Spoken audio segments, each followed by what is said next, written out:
दोस्तों, एक average Indian आदमी की एक साल की इनकम लगभग 4 लाख रुपए है और वो इंसान 5,50,000 साल तक सरवाइव कर सकता है अगर उसके पास इलोन मस्क जितनी वेल्थ आ जाए तो। एक दूसरी भाषा में, अगर आप अपनी इनकम का 50% भी सेव करके उसे कहीं छुपाकर अलमारी में रख दो तो भी आपको लगभग 11 लाख साल लग जाएंगे इलोन मस्क जितनी वेल्थ बनाने में। ठीक है, अब हमें ये तो समझ आ गया है कि एक एवरेज इंसान दुनिया के सबसे अमीर इंसान जितनी वेल्थ तो नहीं बना सकता, बट अगर बात की जाए 1 करोड़ की तो ये तो कमाना आसान होगा, राइट? वेल, ये भी देख लेते हैं। अगर आप एक एवरेज इंजीनियर हो जो साल के लगभग 6 लाख रुपए कमाता है तो लगभग उसे 16 साल लग जाएंगे 1 करोड़ कमाने में। और अभी तो इसमें मैंने रेंट, फूड, ट्रेवल इन सब के एक्सपेंसेस जोड़े भी नहीं है। और अगर आप बड़ी शिद्दत से हर महीने 10% सेव करते हो तो आपको 166 साल लगेंगे 1 करोड़ रुपए सेव करने में। एक एवरेज इंडियन टीचर को 277 साल और एक एवरेज वेटर जो कि रेस्टोरेंट में काम करता है उसे लगभग 500 साल लगेंगे 1 करोड़ रुपए सेव करने में। तो अमीर लोग अपनी वेल्थ को टाइम से मेजर करते हैं। अगर आपकी कल जॉब चली जाए तो कितने महीने, कितने साल तक आप अपनी सेविंग्स पर सरवाइव कर सकते हो। ये होती है ट्रू वेल्थ की definition. Rich dad poor dad के ऑथर रॉबर्ट कियोसाकी की ये किताब हमें फाइनेंशियल इंटेलिजेंस देती है जिसे हमने शायद कहीं खो दिया था, या यूं कहें कि ना तो हमारे टीचर ने ना ही हमारे स्कूल ने हमें सिखाया। ये किताब हमें एक ऐसा रास्ता दिखाती है जो शायद हमें बचपन में सिखाना चाहिए था। पैसों के ऐसे सीक्रेट जो अमीर लोग अपने बच्चों को देते हैं, बट जो लोग अमीर नहीं है उनके लिए ये किताब एक वरदान के बराबर है। और जिसने भी इस किताब के लेसन्स को नहीं जाना वो हमेशा रेट रेस में ही फंस कर रह जाएगा। इस वीडियो के खत्म होने तक मैं आपसे वादा करता हूँ कि आपने जो इतने सालों में नहीं सीखा होगा वो आज आप सीखने वाले हो। और इस वीडियो को पूरा देखने के बाद आप दुनिया के केवल उन गिने चुने लोगों में आ जाओगे जो इस रेट रेस की जंजीरों को तोड़कर अमीर बनना चाहते हैं, लाइफ में कुछ ऐसा करके दिखाना चाहते हैं जो शायद बहुत कम लोग इसे करने की सोच पाते हैं। और सही मायनों में फाइनेंशियल फ्रीडम क्या होती है आज आपको पता चलेगा। So let's begin. Lesson number 1, rich don't work for money. Robert Kiyosaki इस किताब में बोलते हैं कि rich don't work for money मतलब कि अमीर लोग पैसे के लिए काम नहीं करते। अब ये सुनने में थोड़ा अजीब लगता है क्योंकि बचपन से हमें हमारे पेरेंट्स ने, स्कूल ने हमें एक ही तो चीज सिखाई है, बेटा पढ़ाई अच्छे से करो, मार्क्स अच्छे नहीं आएंगे तो फिर कोई नौकरी नहीं देगा, तो फिर पैसे कैसे कमाओगे? अगर आप पैसा नहीं कमाओगे तो लाइफ बर्बाद हो जाएगी, हमेशा धक्के खाते रहोगे। तो हमारा बचपन तो बस यही सुनने में निकल गया कि बड़े होके नौकरी करनी है और पैसे के लिए काम करना है। पर रॉबर्ट कियोसाकी ऐसा क्यों बोल रहे हैं कि अमीर लोग पैसे के लिए काम नहीं करते? रॉबर्ट के रिच डैड ने उन्हें सिखाया था कि आप कभी भी जॉब करके अमीर नहीं बन सकते, क्योंकि आपकी सैलरी कितनी भी क्यों ना हो जाए आप हमेशा पैसों के गुलाम रहोगे। आप काम नहीं करोगे पैसा नहीं मिलेगा, आप टाइम नहीं दोगे तो पैसा नहीं मिलेगा, आप छुट्टी मनाओगे तो भी पैसा नहीं मिलेगा। रिच लोग कभी भी पैसे के लिए काम नहीं करते हैं, पैसा रिच लोगों के लिए काम करता है। रॉबर्ट जब 9 साल के थे तो उन्होंने कुछ कॉमिक्स बुक्स को किराए पर देना स्टार्ट किया और जिससे उन्हें रेंट मिला करता था, जिससे रॉबर्ट काम नहीं कर रहे थे बट उन्होंने कॉमिक्स किराए पर दे रखी थी तो उन्हें हमेशा पैसे मिलते रहते थे। रॉबर्ट बोलते हैं कि अगर आप ऐसा बिजनेस या सिस्टम क्रिएट कर देते हो जिसमें आप खुद मौजूद नहीं हो तब भी आपको पैसे मिलते रहते हैं तो वो ट्रू डेफिनेशन है फाइनेंशियल फ्रीडम की। बट अनफॉर्चुनेटली लोग इसका अपोजिट करते हैं। वो दिन भर 8-8 घंटे भाग दौड़ करते हैं, सुबह जल्दी उठते हैं, ऑफिस के लिए रेडी होते हैं, जल्दी जल्दी में ब्रेकफास्ट करके बस या ट्रेन पकड़कर अपने ऑफिस जाते हैं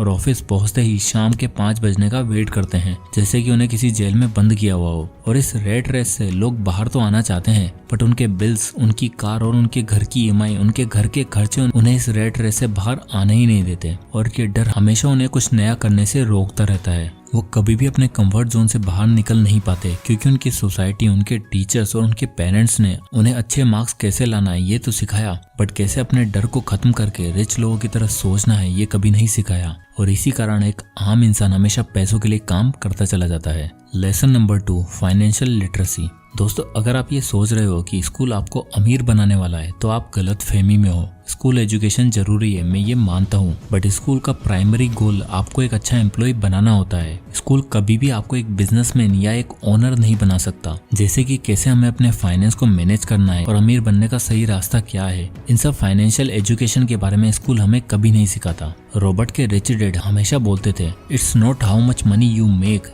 it's how much money you keep.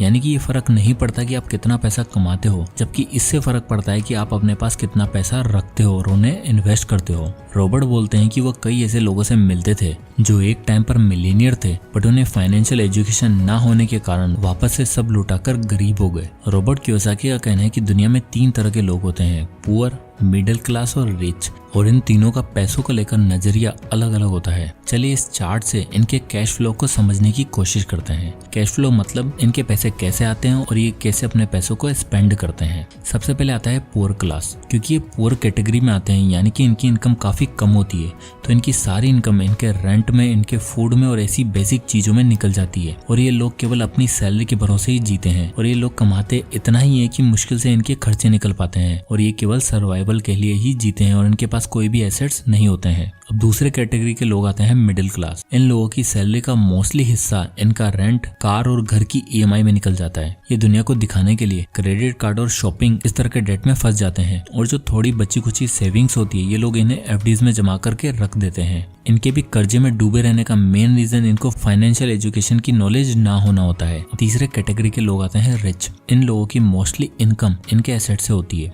जैसे कोई प्रॉपर्टी लेकर उसे रेंट पर दे देना, कोई बिजनेस एक्वायर करके या फिर स्टॉक्स में पैसा इन्वेस्ट कर देना, जिससे इन्हें हमेशा रेगुलर इनकम होती रहती है और इनके बिना भी इनका काम चलता रहता है और ये अमीर पे अमीर होते चले जाते हैं। रॉबर्ट बोलते हैं कि अगर आप बाकी लोगों की तरह काम करोगे तो आप हमेशा रेट रेस में ही फंसे रहोगे, और आप मेनली दो लोगों के लिए काम करोगे। पहला, आप उस कंपनी के लिए काम करोगे जो आपको सैलरी देती है, और आप उससे उस कंपनी के ओनर को और अमीर बनाते जाओगे। और दूसरा, अगर आपके ऊपर डेट है तो आप बैंक के लिए काम कर रहे हो और बैंक अमीर होता जा रहा है। तो अगर आपको रेट रेस से बाहर आना है तो आपको एसेट्स और लायबिलिटी के फर्क को समझना पड़ेगा। हमेशा उन्हीं चीजों को एक्वायर करने की कोशिश करो जो आपकी जेब में पैसा लाकर दें, ना कि आपकी जेब से पैसा निकालें। Lesson number 3, overcoming fear. Robert बोलते हैं कि मैं आज तक ऐसे किसी भी इंसान से नहीं मिला जिसे पैसा खोना पसंद हो, और न ही किसी ऐसे अमीर इंसान से मिला हूं जिसने अभी तक कोई पैसा नहीं खोया हो। बट मैं ऐसे बहुत से लोगों से मिला हूं जिन्होंने आज तक कहीं पर भी इन्वेस्ट नहीं किया है, क्योंकि उन्हें एक डर होता है, वो है पैसे खोने का डर। यहाँ तक कि हर अमीर इंसान को भी पैसे खोने का डर होता है।